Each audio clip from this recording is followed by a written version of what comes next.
Olá, tudo bem? Eu sou Eliezer, enfermeiro intensivista, e no vídeo de hoje eu quero falar com você sobre SIRS, sobre sepse e choque séptico. São problemas muito importantes e nós trabalhamos na área de saúde, sobretudo aqueles que trabalham na área de enfermagem. É importante reconhecermos sinais desses problemas de saúde. São problemas de saúde globais, acontecem no mundo inteiro e é imprescindível que nós conheçamos e saibamos manejar esses casos. SIRS, do inglês Systemic Inflammatory Response Syndrome, e traduzindo para o português SRIS, acabamos falando SIRS também, que significa Síndrome da Resposta Inflamatória Sistêmica, ou seja, é uma resposta generalizada em todo o organismo, é uma resposta sistêmica devido a alguns fatores. Dentre os fatores, nós temos traumas, queimaduras, pancreatite aguda, intervenção cirúrgica, principalmente as intervenções cirúrgicas de grande porte, terapia transfusional e principalmente infecção. Todos esses são fatores que levam a SIRS, que é um grau de estresse associado a diversas condições clínicas. E essas são algumas das condições clínicas. Quando a SIRS, isso é muito importante, é secundária à infecção, o diagnóstico é sepse. Então a SIRS pode não ser secundária à infecção.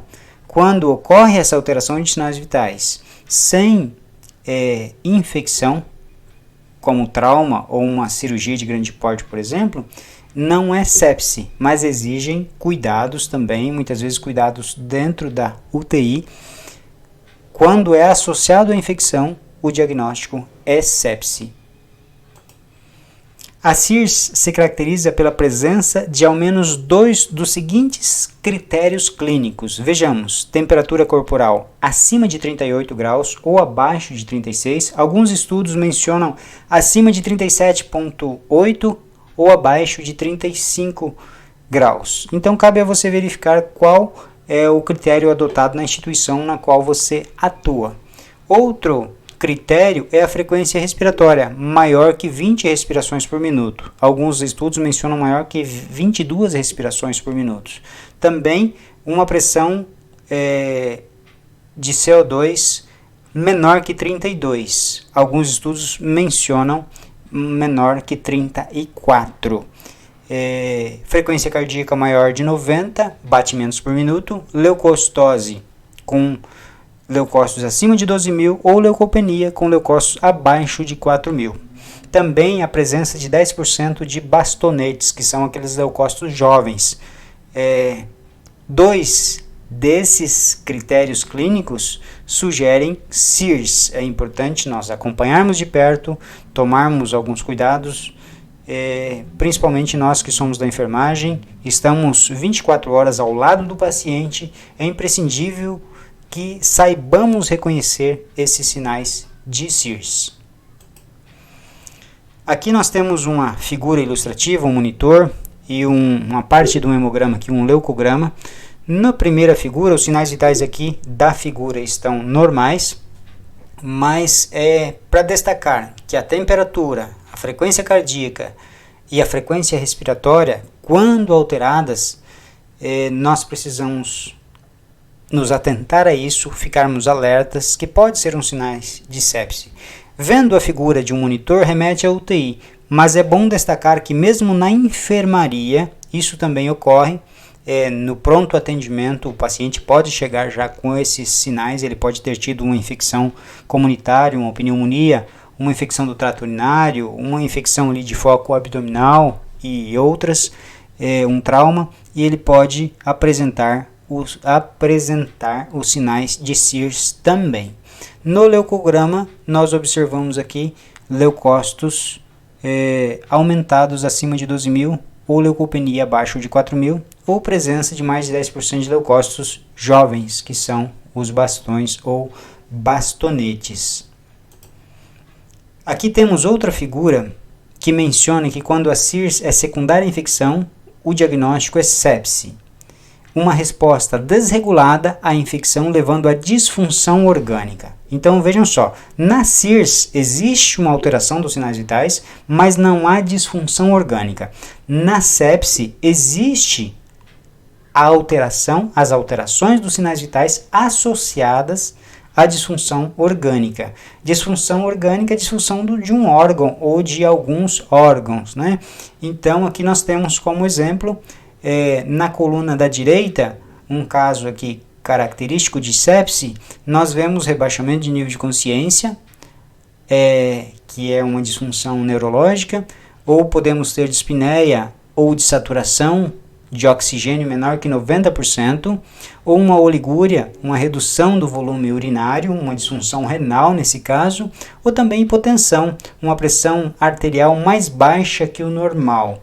Então, qualquer um desses itens aqui associados a CIRS sugerem sepse, remetem a sepse, e aí vários exames precisam ser feitos, vários cuidados precisam ser tomados. Então, uma disfunção orgânica ou várias disfunções orgânicas simultaneamente remete a sepse, sugere sepse, e o paciente precisa ser cuidado rapidamente.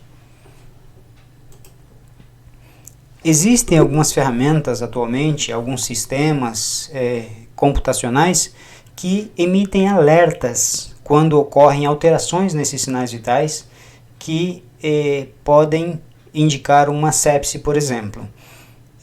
O robô Laura, que foi originalmente criado em Curitiba, atualmente ele está em todo o Brasil, ele capta os sinais vitais alterados, a frequência cardíaca aumentada, a temperatura alterada, a hipotensão, e emite um sinal de alerta. Vários outros sistemas já existem, várias outras ferramentas já existem. A diretriz 2021 comenta sobre isso também. No entanto, é importante nós, como profissionais, principalmente da enfermagem, que estamos ali 24 horas ao lado do paciente, e muitas vezes não temos disponível um sistema para captar essas informações e emitir os sinais de alerta, nós, através dos nossos sentidos, da visão e do nosso conhecimento ali, da prática baseada em evidência, sabermos reconhecer quais são esses sinais sugestivos de CIRS, sugestivos de sepse, para que possamos comunicar à equipe médica, se for o caso, e tomar as providências necessárias. Então, existem ferramentas, as tecnologias, as inovações tecnológicas estão cada vez mais intensas, mas por enquanto nós também precisamos ter um olho clínico ali para saber identificar quando ocorre CIRS, quando ocorre sepse também. Algumas estatísticas importantes aqui, a nível de Brasil, 25% de todos os leitos de UTI são ocupados por sepse. De 28% a 54% ocorrem mortalidade. Desses leitos ocupados, entre 28% e 54%, varia de acordo com os estudos, mas 28% a 54% acabam resultando em mortalidade. 20 a 30 milhões de casos no mundo, 1.000 pessoas por hora morrem no mundo, 24 mil pessoas por dia e 8 milhões de vidas por ano a nível mundial são perdidas por conta da sepse. E é importante que de 8 a 13% de aumento de taxa anual, ou seja, a sepse vem aumentando cada vez mais, isso certamente por conta de resistência bacteriana, o uso frequente de antimicrobianos que são necessários, mas as bactérias estão cada vez mais resistentes e isso tem provocado esse aumento anual também. Então é algo para nós continuarmos estudando e aprendendo a como lidar, a como manejar essa situação. Temos aqui uma figura que ilustra alguns pontos importantes aqui da sepse e do CIRS para que possamos entender melhor. Primeiramente eu quero destacar aqui como ocorre essa resposta à infecção. O corpo reage à infecção com uma inflamação sistêmica, visando combater a doença que causa febre e aumento no número de células de defesa, que são os leucócitos, e de bastonetes também, que são os leucócitos imaturos, conforme nós já mencionamos. Em segundo lugar, Em segundo lugar, ocorre uma reação exacerbada, uma reação exagerada. Os leucócitos agindo no foco infeccioso, e isso, consequentemente, ocorre uma taquicardia, porque o organismo quer mandar os leucócitos o mais rápido possível para aquele foco infeccioso, e o coração acelera para que isso ocorra rapidamente, então ocorre uma taquicardia. Ocorre uma vasodilatação também, e essa vasodilatação nós vamos ver que ela traz uma consequência para o nosso organismo. Vejam aqui, as células que revestem os vasos sanguíneos se abrem para que os leucócitos passem ao tecido doente e combatam a infecção. Mas se esse processo ocorre por todo o organismo, o sangue perde volume e a pressão arterial diminui. Então observem que houve uma reação em todo o organismo. Muitas vezes o foco infeccioso é local, uma infecção do trato urinário, por exemplo, mas a resposta inflamatória ela é generalizada. O aumento da permeabilidade vascular por todo o organismo, isso faz com que o sangue saia da circulação sanguínea e entre no tecido e, consequentemente, diminua o volume de sangue circulante. Isso faz com que haja hipotensão e haja também taquicardia. A baixa pressão dificulta a chegada do oxigênio nos tecidos, prejudicando seu funcionamento, o que pode causar falência dos órgãos. Sintomas como falta de ar, confusão ou sonolência podem aparecer também. Sem oxigênio ocorrem nas células reações anaeróbias que formam o ácido lático. Então vejam só, primeiramente essa má perfusão devido à hipotensão, nós vemos nesses pacientes comumente as extremidades frias, muitas vezes as extremidades de membros superiores, membros inferiores cianóticas, ocorre essa má perfusão. Isso também ocorre nos órgãos, não ocorre só nas extremidades. Se ocorre uma má perfusão renal, por exemplo, esse paciente começa a ter uma disfunção renal. Se ocorre uma má perfusão cerebral, esse paciente começa a apresentar disfunção neurológica também. E, além disso, essa questão do lactato é muito importante porque nas extremidades ocorrem reações anaeróbias, um metabolismo anaeróbio das células, consequentemente, aumenta o ácido lático, aumenta o lactato. Por isso, pacientes com sepse, o lactato é colhido com uma certa frequência, ele é aferido com uma certa frequência. Quando o paciente não responde ao tratamento com soro, o diagnóstico passa a ser choque séptico. Então nós vamos ver que quando o paciente é refratário à expansão volêmica, o diagnóstico então passa a ser choque séptico. Na sepse, tempo é vida. Quando nós tomamos conhecimento, quando nós identificamos a sepse, então é uma corrida atrás do tempo. Tempo é vida nesse sentido. É por isso que é importante alguns protocolos bem estabelecidos. É importante que as instituições tenham seus protocolos. Existem protocolos padrões estabelecidos pelas diretrizes de sepse, por exemplo. A última agora foi 2021. Alguns dados que eu trouxe aqui são da diretriz 2018, mas é importante que você também conheça essas diretrizes e quais são as diretrizes da instituição na qual você atua, para saber então qual a conduta.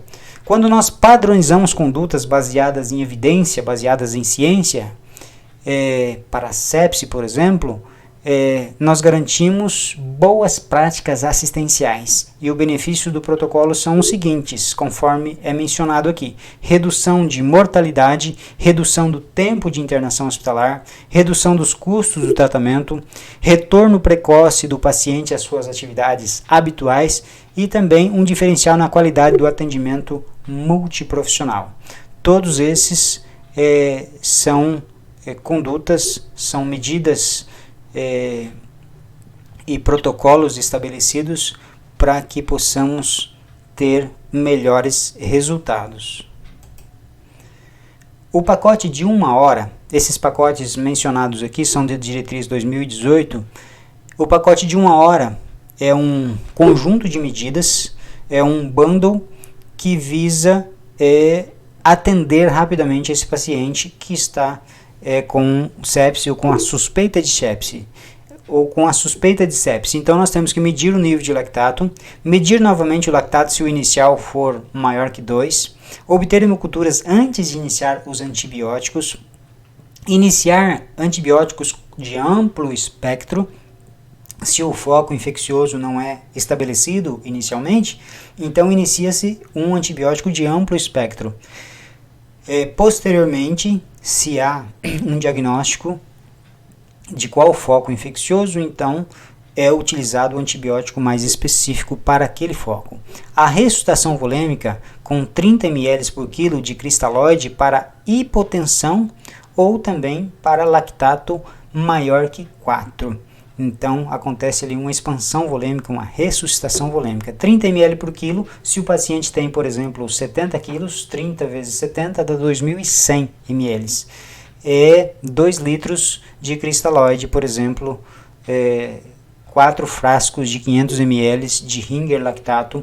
Certamente, se você é da enfermagem, você já administrou isso em algum momento. É importante que saibamos que, neste caso, é uma expansão volêmica para corrigir um quadro de sepse.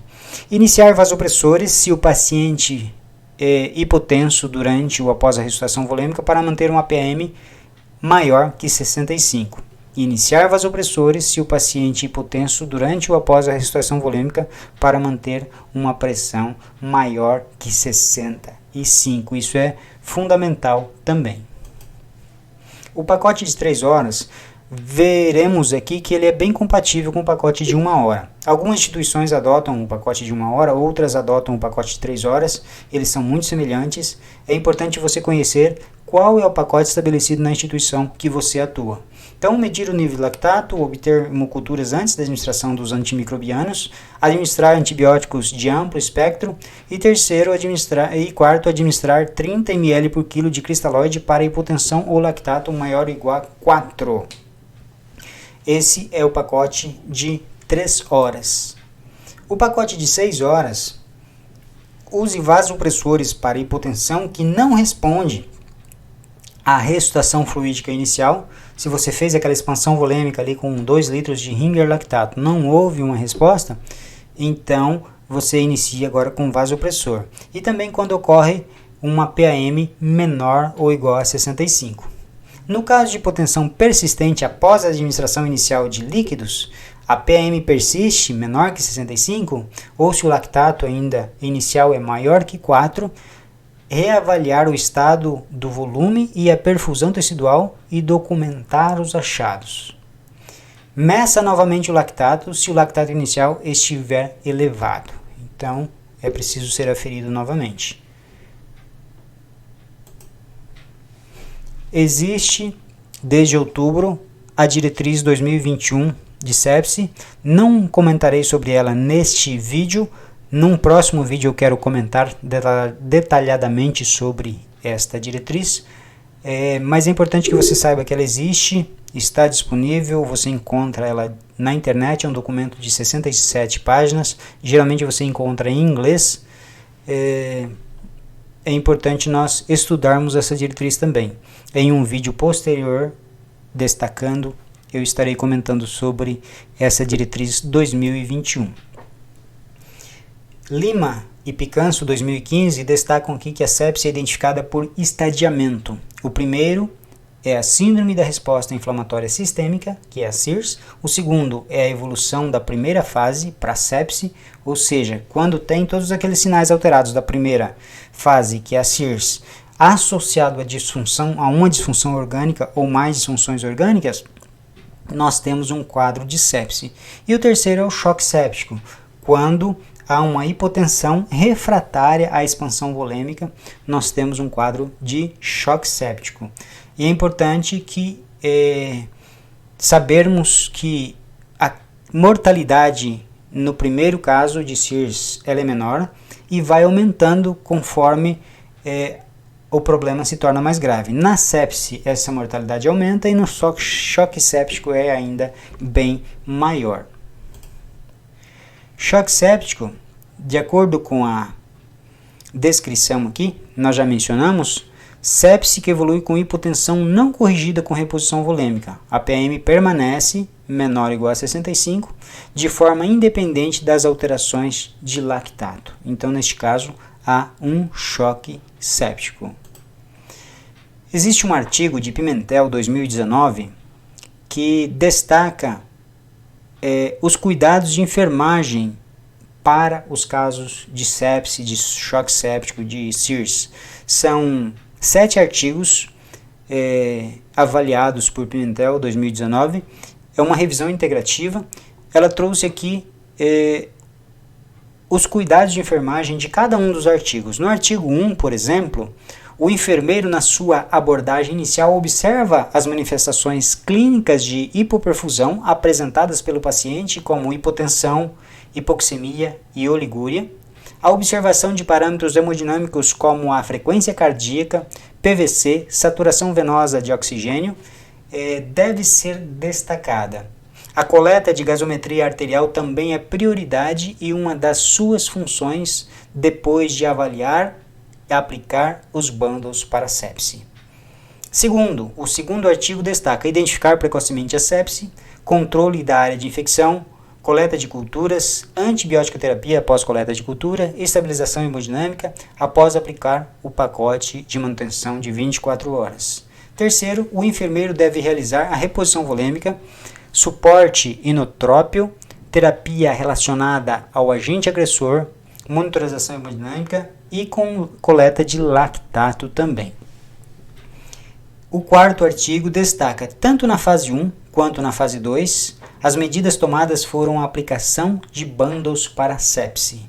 No artigo 5º, coleta de lactato, coleta de culturas, antibiótico, reposição volêmica, vasopressor, obtenção de catéter central e manter a saturação de O2. O sexto, realizar a aplicação dos bundles para sepse. E o sétimo, realizar a detecção precoce de sepse e após aplicar os bundles. Então, vejam só, são 7 artigos. Este artigo de Pimentel sintetizou todos os cuidados.